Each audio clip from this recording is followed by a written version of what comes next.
Holiday season in Christmas Town. Snow wrapped panes as it wisped its way round. Townspeople huddled in their unheated flats, and cold poured through window frames and slats.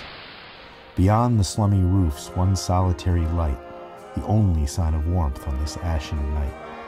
A daughter was sitting in a room by the fire, as champagne was poured by her father, the squire. Christmas Town wasn't always so tattered. Repairing gutters and shingles mattered. Quite the opposite in this regard. It was once a painting on a Christmas card. The holiday tradition was shared by all. They fussed over everything, large and small, from the stringing of lights around the doors to the festive displays in windows of stores. Several years back there was some kind of trouble. The accepted cause was a financial bubble. Like the push of a button, the markets went down, and the banks closed in Christmas Town. Not long after, a letter was presented, which the whole town read and everyone lamented.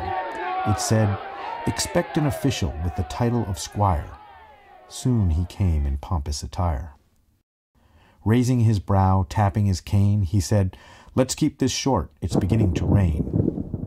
There will be changes here in your Christmas Town. Things will be different now that I'm around." A short time later, he issued an order, which was delivered by his intractable daughter. "After review of the town financial affairs, I'm forced to suspend your maintenance and repairs. The good news is, regarding your rents, because of this change, you will save a few cents." A repairman shouted, "Be gone with this snob! Because of his orders, I'm out of a job." The squire's new home had the whole town reflecting. It looked like a mansion that he was erecting. The few cents the town was saving would not cover his threshold engraving.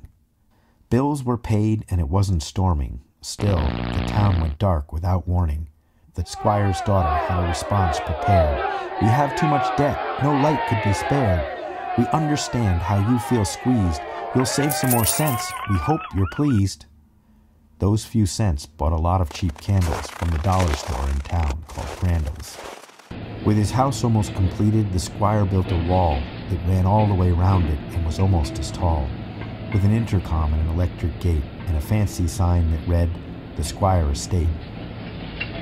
It was early fall, but already freezing, and so a cold shower was unpleasing.